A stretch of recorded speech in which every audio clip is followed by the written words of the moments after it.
Data types are different forms that a value can take. We'll only be considering three data types for now.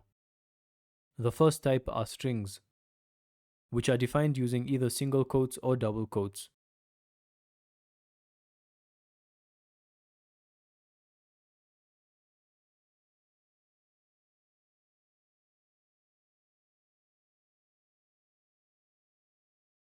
And we get the same thing if we use single quotes instead.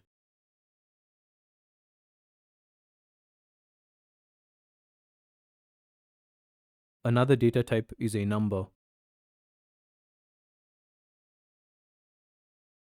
which can either be integers or decimal numbers, also called floating point values.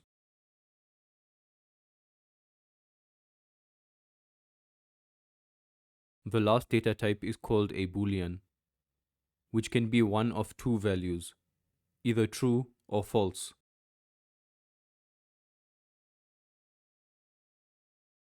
Sublime Text highlights it because it recognizes it as a special value under the Python programming language.